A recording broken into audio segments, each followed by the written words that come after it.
আসলে কিছু আশঙ্কা, ব্যথা এবং কিছু আকাঙ্ক্ষা নিয়ে আমি এখানে দাঁড়িয়েছি। 15.5 বছর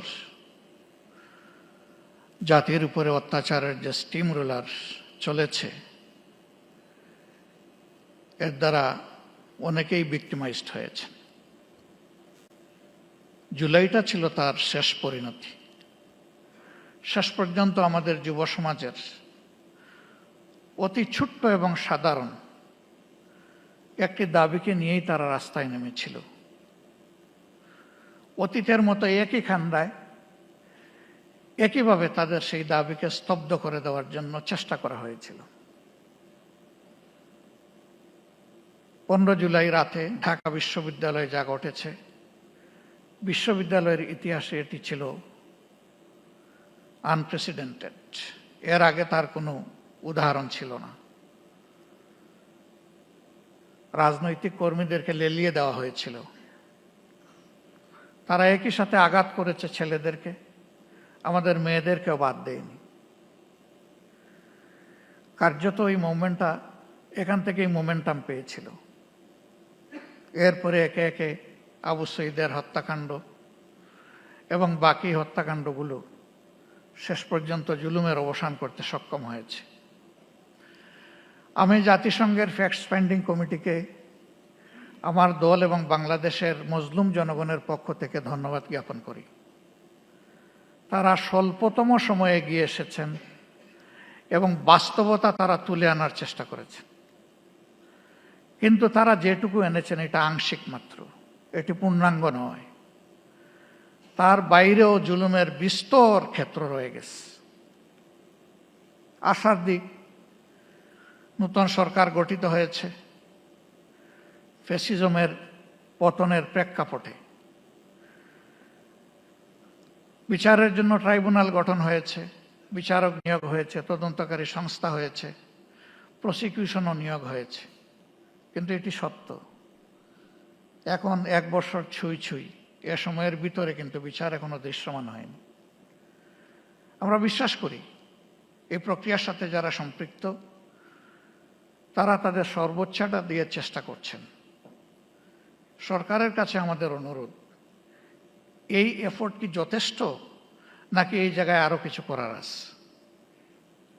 যদি আরো কিছু করার থাকে সেটিই তো করা উচিত। সারা বাংলাদেশে আমার মতো আপনারা অনেকে ঘুরেন, সব জায়গায় তো কান্নার রোল। কেউ আপনজন হারিয়ে, আর কেউ নিজেকে হারিয়ে। আপনজন হারানোর বেদনা আমরা বুঝি, কিন্তু যারা নিজেকে হারিয়ে বসেছেন, এই যে ছেলেটাকে দেখানো হলো, শুধু দুটো চোখ না থাকার কারণে গোটা বিশ্ব তার জন্য অন্ধকার। সে কি একা? আমাদের হিসাব মতো এই সংখ্যাটা 500-র কাছাকাছি যারা চোখ হারিয়েছে। হাত পা হারিয়ে, মেরুদণ্ডে আঘাত পেয়ে, বুলেট বিদ্ধ হয়ে হাসপাতালের বিছানায় কিংবা নিজের বাড়িতে পড়ে প্যারালাইজ হয়ে কাতরাচ্ছে, এই সংখ্যাটা 250-র উপরে। যারা বিছানায় পড়ে আছে আর যারা জীবন্ত লাশ হয়ে ঘুরছে, সেই সংখ্যাও 5000-এর কম নয়। আপনারা অনেকে জানেন, ইতিমধ্যে আমাদের সংগঠনের পক্ষ থেকে উদ্যোগ নিয়ে এই জুলাই যারা শহীদ হয়েছেন তাদের প্রোফাইলটা আমরা অন রেকর্ড নিয়ে আসার চেষ্টা করেছি। শতভাগ নিশ্চিত না হয়ে আমরা একটা নামও সেখানে যোগ করিনি। আমাদের এই প্রক্রিয়া অব্যাহত আছে, এটাকে আমরা ক্লোজ করিনি। 12 ভলিউমের এই শহীদ স্মরণিকা আমরা সকলের হাতে পৌঁছে দিতে পারিনি, তবে আমাদের ওয়েবসাইটে বাংলা, ইংলিশ এবং আরবিতে ইতিমধ্যেই আপলোড করা আছে। সেটা কেউ ভিজিট করলে আমরা খুশি হব। আমরা এবার হাত দিয়েছি যারা জীবন্ত শহীদ তাদের জীবন নিয়ে, এই অন্ধ, পঙ্গু, হাসপাতালের বেডে পড়ে থাকা প্যারালাইজড, তাদের বিষয়টা তুলে আনার জন্য। আমি সরকারকে অনুরোধ করব, এই কাজটা পূর্ণাঙ্গ যথার্থতা পাবে যদি সরকারি উদ্যোগে এটা হয়। আমরা আমাদের দিক থেকে পূর্ণ সহায়তা দিব ইনশাল্লাহ। যা আমাদের কাছে ম্যাটেরিয়ালস আছে তা দিয়ে, এবং আরও যা প্রয়োজন আছে আমাদের পক্ষে সম্ভব সঙ্গত সব কিছু দিয়ে। ইতিহাস যেন হারিয়ে না যায়, ইতিহাসটাকে ধরে রাখা উচিত। এবং শ্রদ্ধার সাথে এটা আমাদেরকে স্মরণ করতেই হবে। আজকে আমাদের এই বসাটাও ওই ত্যাগের বিনিময়ে। ওই ত্যাগটা না হলে আমার নিজেরও অবস্থা কি হতো আল্লাহ ভালো জানেন। এখানে আমরা যারা আছি কে কোন অবস্থায় থাকতাম সেটা আল্লাহ ভালো জানেন। কাজেই আমাদের শহীদরা এবং জীবন্ত শহীদরা আমাদের অ্যাসেট, তারা আমাদের বোঝা নয়। এই স্বীকৃতি আমাদেরকে দিতে হবে।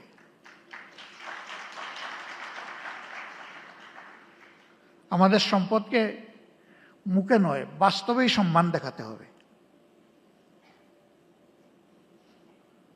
সরকার এবং জাতির পক্ষ থেকে সেটা যেন নিশ্চিত করা হয়। এ বিষয়ে নিশ্চিত করতে হলে 3টা জিনিস প্যারালাল চলতে হবে: বিচার, সংস্কার এবং নির্বাচন। কিন্তু বিচার আর সংস্কারের আগে যদি কোনো নির্বাচন হয় তাহলে সেটি আরেকটা ন্যাশনাল ডিজাস্টার হতে পারে, আমরা বিশ্বাস করি।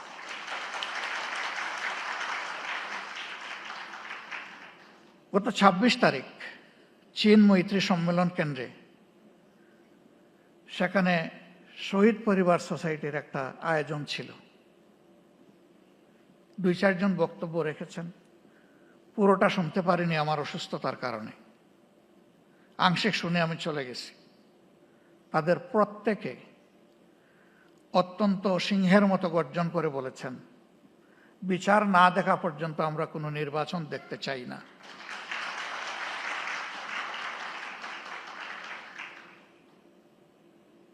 তারাই দাবি করেননি শত শত মানুষ যাদেরকে হত্যা করা হয়েছে, হাজারো মানুষ যাদেরকে পঙ্গু করা হয়েছে, তাদের সকলের বিচার করে তারপরে নির্বাচন হোক।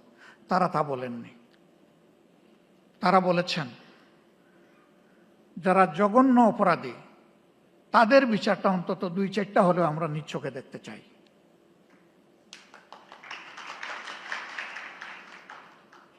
আমরা দেশ এবং জাতিকে ভালোবাসি সবাই।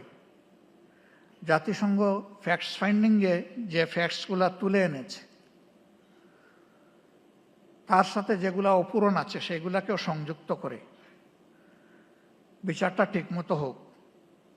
তবে আমি অত্যন্ত দৃঢ়তার সাথে বলবো যে অবিচার আমাদের উপর করা হয়েছে, দল হিসাবে আমাদের নেতৃবৃন্দকে খুন করা হয়েছে বিচারিক আদালতে। এ ধরনের কোনো বিচারও দেখতে চাই না। বিচারটা যেন শতভাগ ট্রান্সপারেন্ট এবং ন্যায্যতার ভিত্তিতে হয়। এবং পার্সোনালি আমি বিশ্বাস করি ন্যায় বিচার প্রতিষ্ঠিত হলে কোনো অপরাধী পার পাবে না ইনশাআল্লাহ।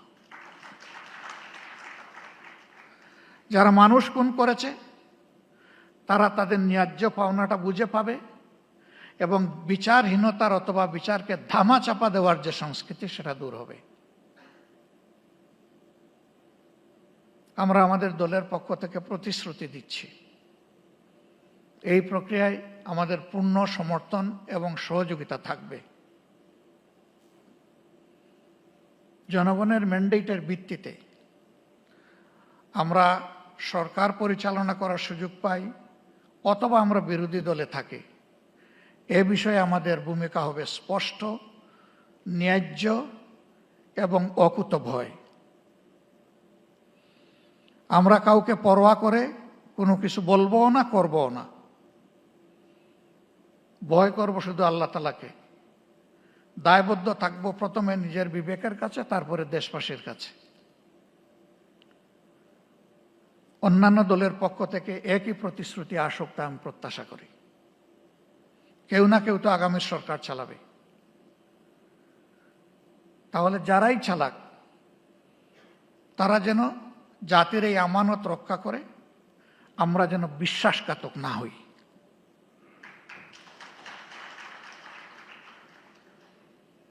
আল্লাহ রাব্বুল আলামিন এই ন্যায় বিচার কায়েমের পথে আমাদের সরকার এবং জুডিশিয়ারি দুইটাকে আপোষহীন পথ চলার তৌফিক দান করুন। এবং আমি এখানে আরেকবার বলবো, জুডিশিয়ারি আমাদের স্বাধীন, এই কথা শুনতে শুনতে কান দুটো প্রায় বন্ধ হয়ে যাওয়ার উপক্রম হয়েছে। এটারও অবসান ঘটুক এবং সত্যিকার অর্থেই জুডিশিয়ারি স্বাধীন হোক। জুডিশিয়ারি তার পূর্ণ স্বাধীনতা ভোগ করুক, তাহলে আমরা মিনিমাম ন্যায় বিচার পেতে পারি বলে আশ্বস্ত হব। সবাইকে আরেকবার ধন্যবাদ। আসসালামু আলাইকুম রহমতুল্লাহ।